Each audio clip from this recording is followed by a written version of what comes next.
Good morning.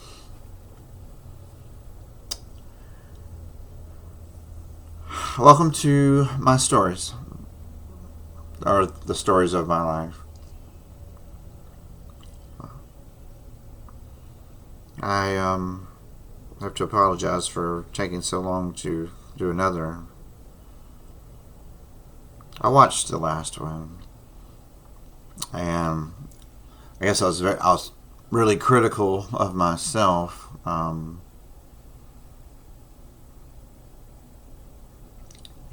So I hesitated, and I shouldn't, because the stories that I tell you,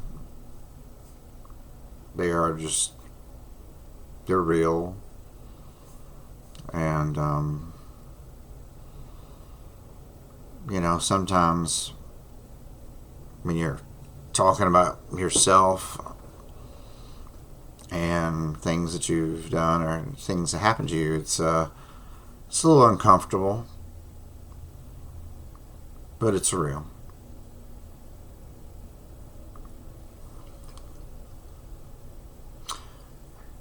I'm listening to a song right now. I have my headphones on underneath these headphones. It's a song, and it's sung by. This is a Hillsong version. It's called "So Will I." It's a song that makes me emotional in many ways.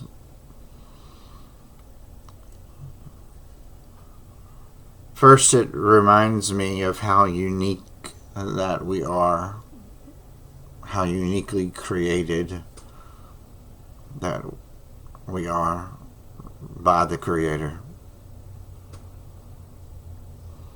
That the Lord made each and every one of us so different, yet so alike in so many ways.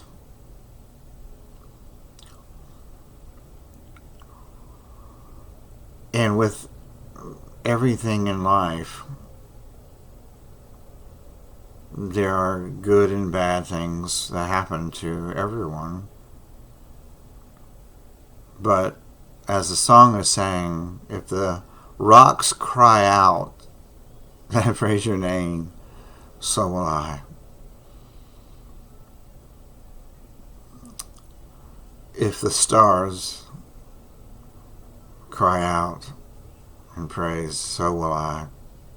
If everything was created and made to lift you high, so will I.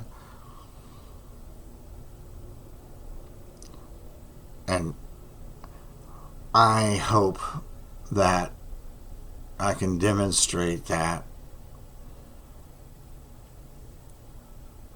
I always want to give him high praise for everything.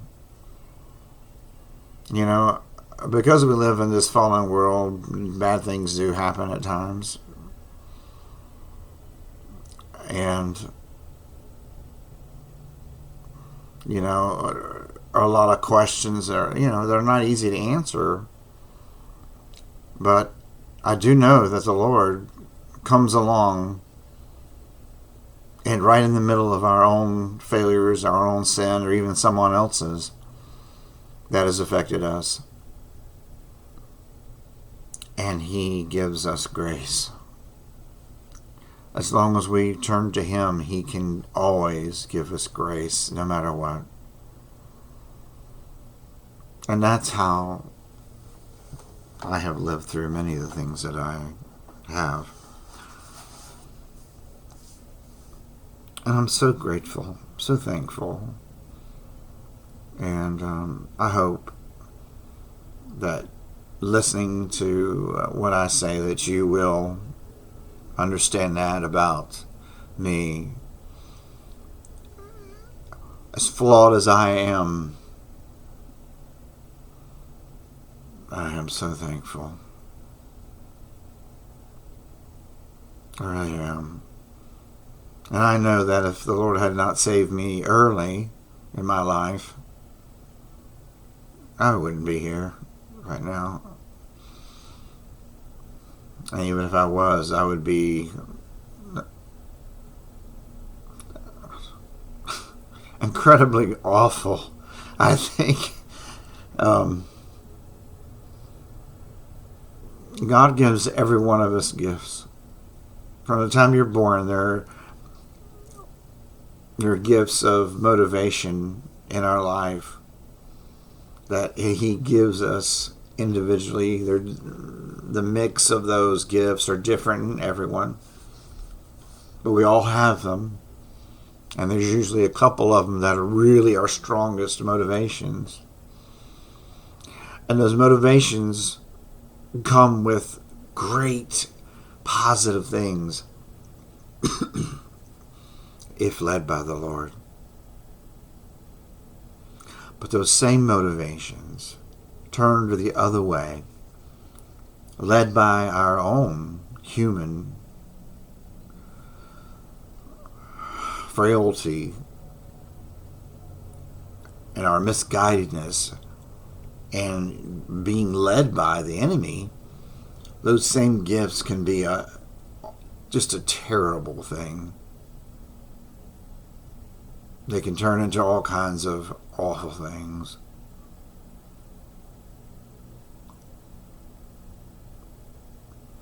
Sometimes knowing what you're capable of, that's bad. Understanding it, realizing it, no matter who you are or how good you think you are, that you need to know that you are potentially a person that could turn and do some really bad things if you're not being led by the Lord. And we've seen that throughout history, which I won't go into all that right now, but many of you will know. I can name names and you would know exactly what I'm talking about, especially if you've been part of the church for years. But God's grace is sufficient. And even when we've done terrible things, there is grace. There may be consequences too. There's usually some kind of consequence. Sin has its own consequences. God's not up there with a stick ready to beat us when we make mistakes. But the sin itself does have consequences. And only turning to the Lord can we have grace to get through even the consequences.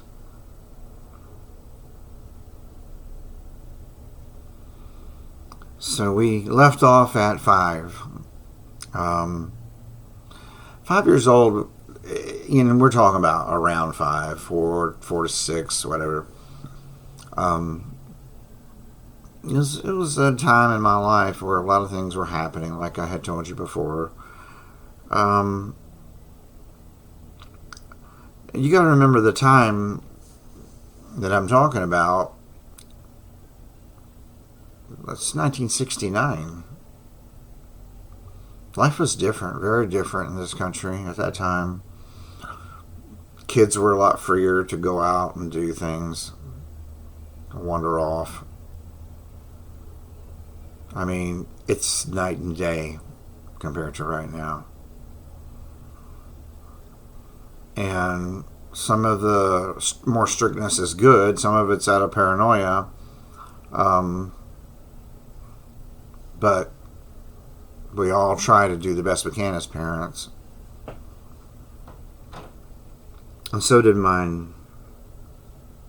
They made mistakes, obviously. We all do. One thing that I think parents make a mistake at, and I know a lot of people are going to be really upset with me when I say this, but there was a time when I'm laying in bed and I'm sharing a room with my brother. He was on the top bunk, I was on the bottom bunk, and for some reason we got into this whole thing about Santa Claus. It was Christmas time, and he kept just saying, "It's not real, it's not real." I didn't believe him at all.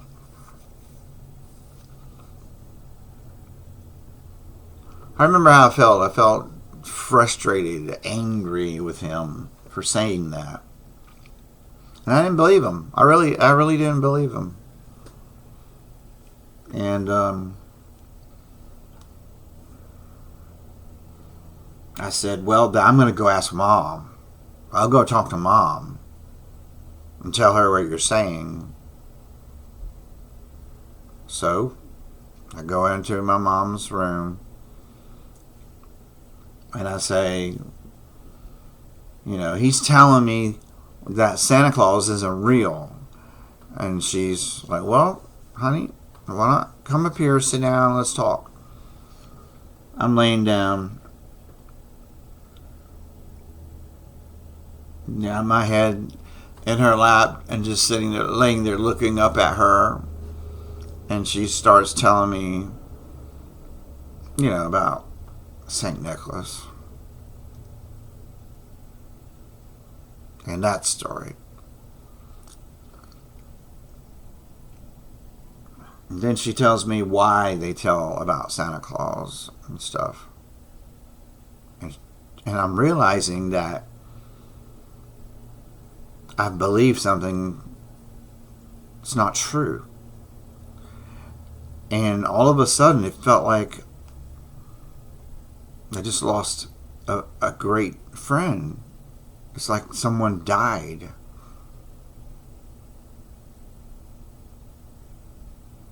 And I said, but so there isn't a Santa Claus. She says, well, honey, not in that way. I said, I guess that goes for Easter Bunny, Tooth Fairy, all this stuff is just all not real.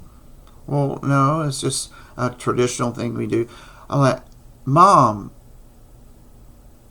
you lied to me.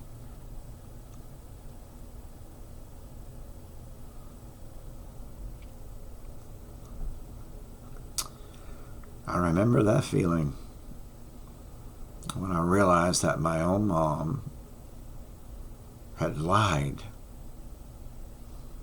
and had been lying for some time.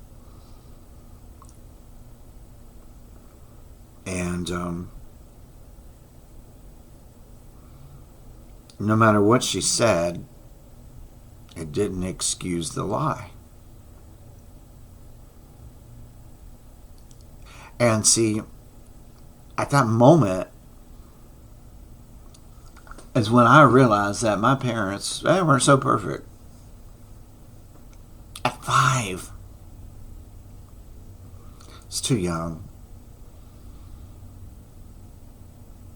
We all realize our parents aren't perfect at some point. But usually it's later.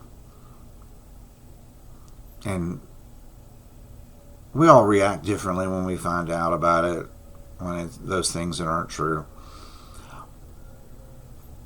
We all react differently when we find out our parents aren't so perfect. Usually we figure it out fairly young, but we still kind of hold them in a high regard. And in ways I did hold them in high regard, but I was broken in some way that I was lied to. I just couldn't believe it, that she would lie to me like that. That my own mom would not tell me the truth. And so, you guys, I know a lot of you out there are thinking, it's not a big deal.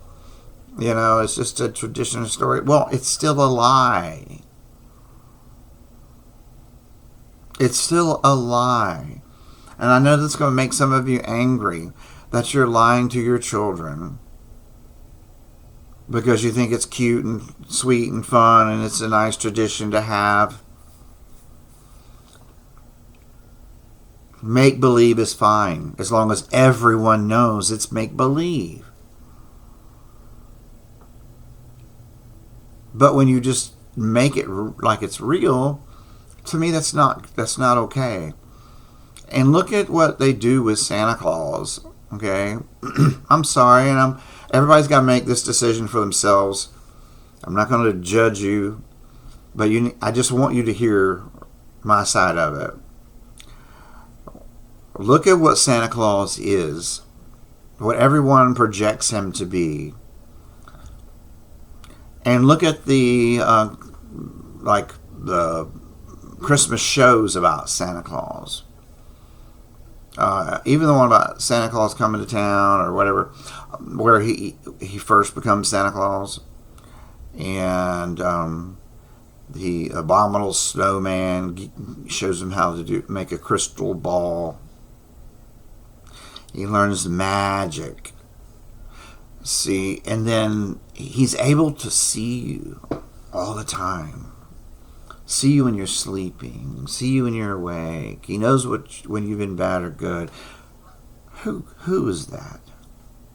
That's omnipotent. The only one that can do that is God. And now you're talking to your children and you're teaching them about Santa Claus, who is like God. And really, if you think about it, with crystal balls and doing magic, he's a witch, a warlock. Those are things that are equated with people who do magic. Warlocks, or witch, whatever you want to call them. But it's a godlike figure that you're talking your child into believing. And when that child realizes that that is all a lie, isn't it possible that they may then question whether God is actually real? Wouldn't that be a logical question to say, well, all these things about him is like God, so maybe God's not real?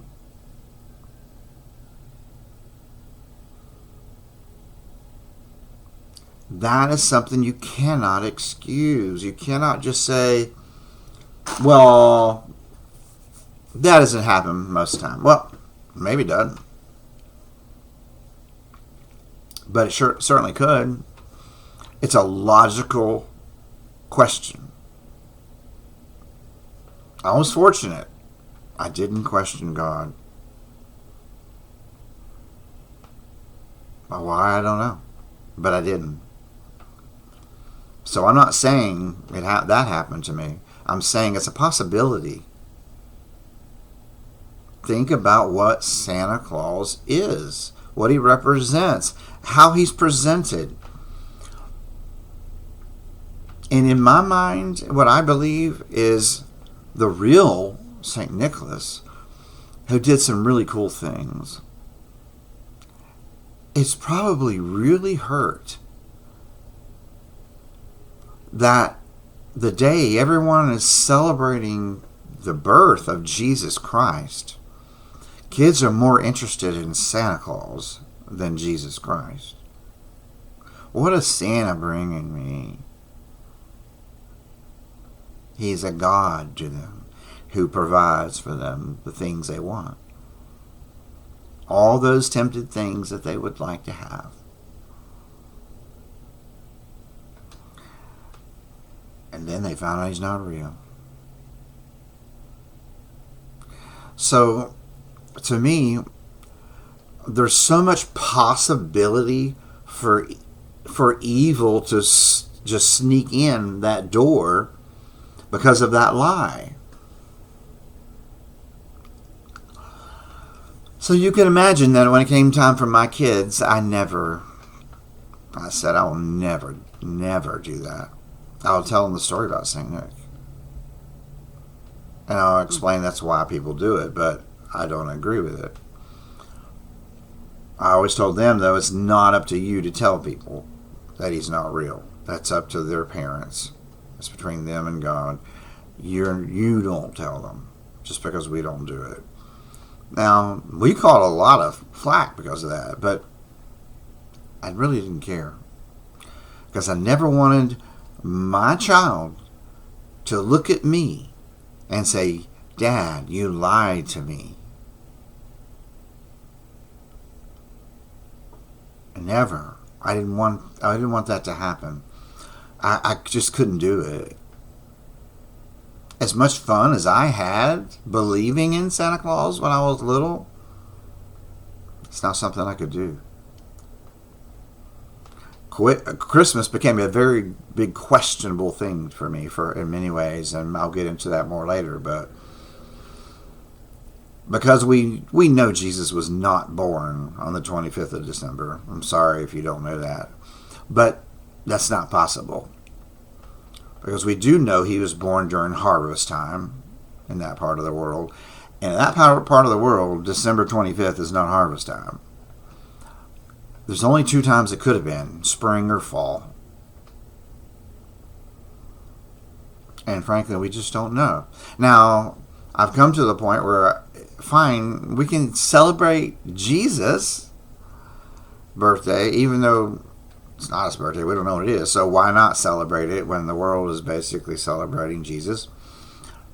Well, or at least there's the attempt for that. So we changed up how we did Christmas altogether, and it became about Jesus, in our family. Not about gifts, from Santa or anything like that. So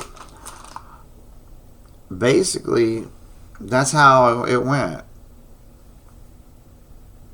And at 5, I was devastated. But I got over it at some point.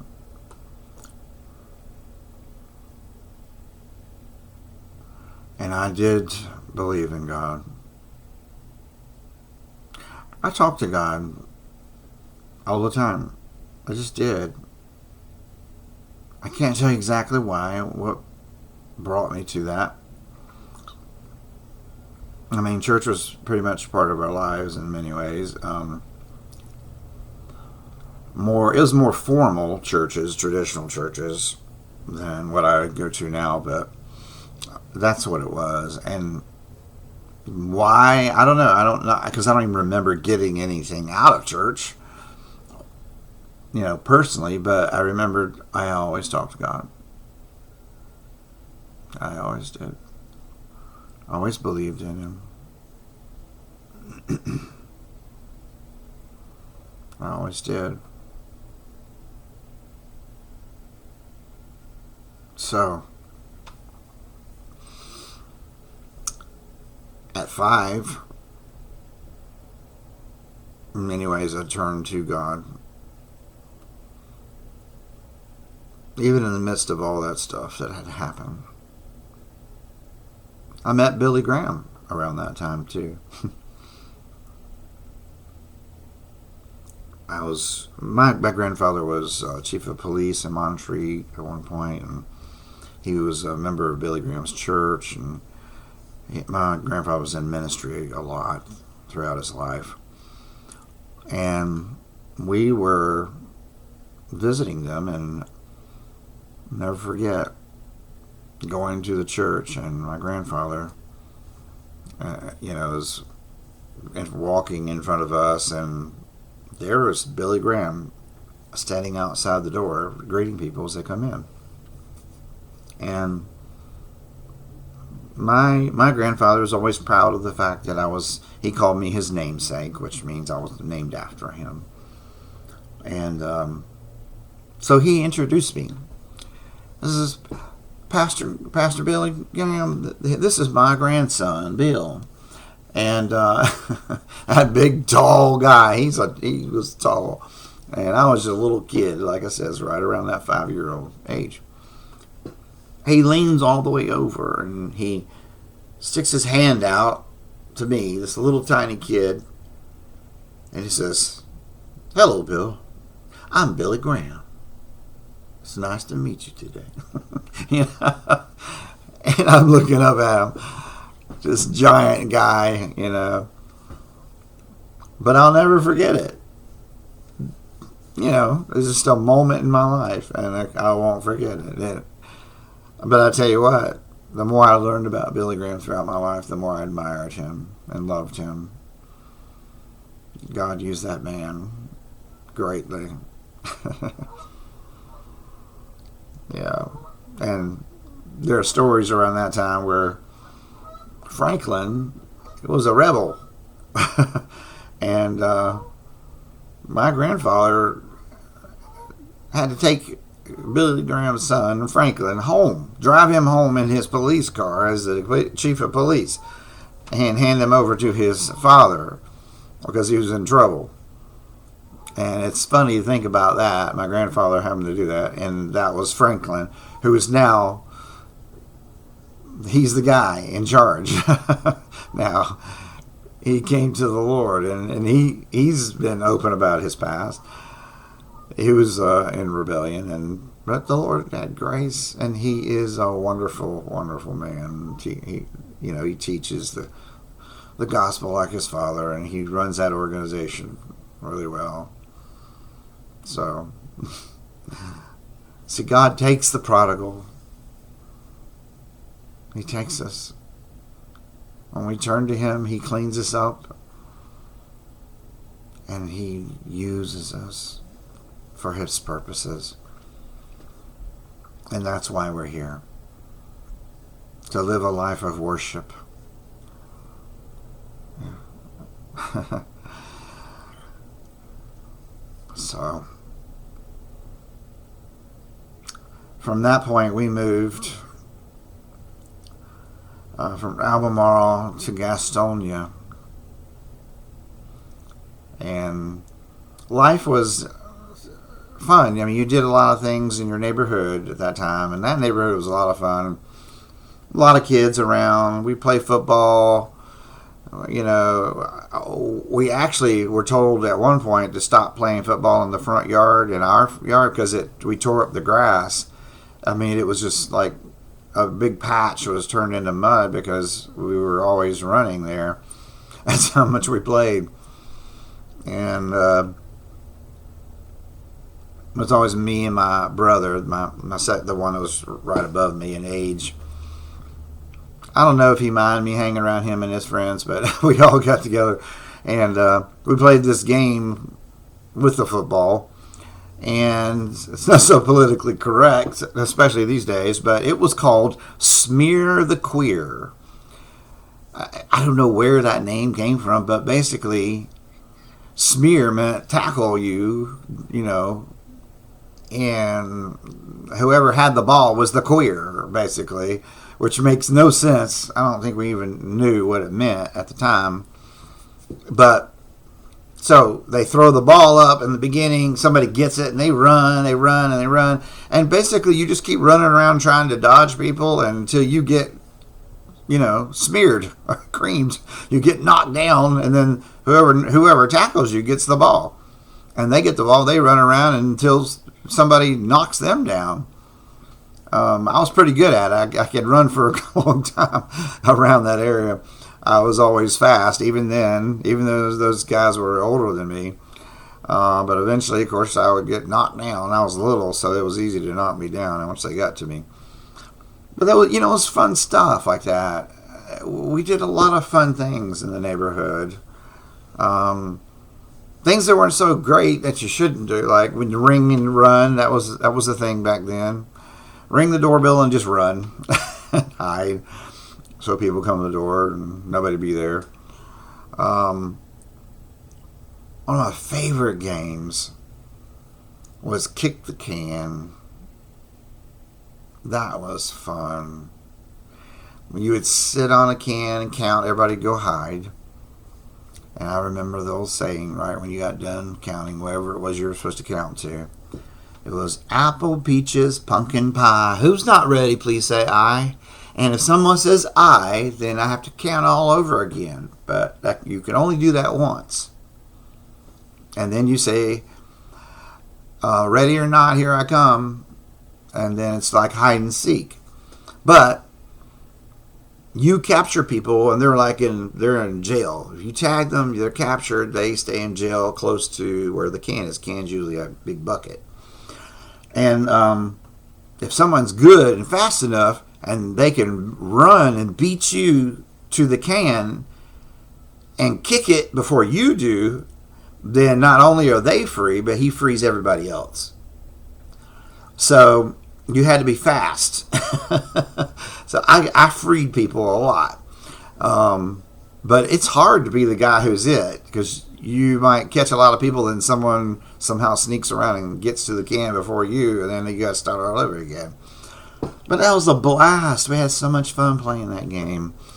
We played kickball, which is basically baseball, but just you roll the ball and you kick it, and you run the bases, and you can throw the ball at the person and hit them, and then they're out if they're not on a base. There were just games like that were so much fun. You know, it was a lifetime ago. And our kids today, you don't ever see them out playing like that. I never see them out playing. It's sad. It really is. But a lot of my childhood was filled with, just fun stuff like that. We would play during the day. We would play at night. Especially kick the can was fun to play at night, so you couldn't see people as easy. I mean, it was just a blast growing up during that age of time, during those times. People were friends, and all around the neighborhood you knew everybody. And you hung out with everybody. And,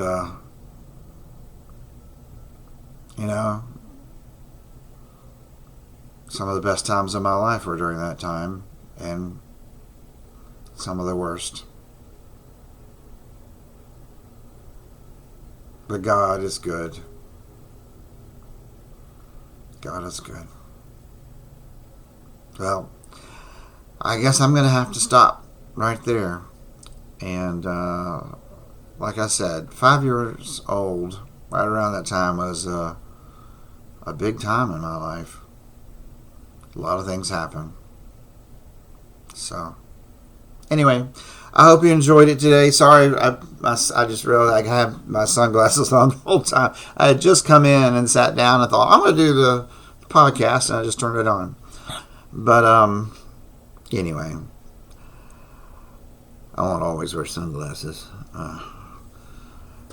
But thanks for joining me, and I really appreciate if you will just click that like button and subscribe if you haven't already, so that more people, if you like it, more people get to see it. It'll get more people out there that might find the stories interesting. And believe me, there's a lot of interesting things to come. So I hope you will join me again next time. And anyway, God bless.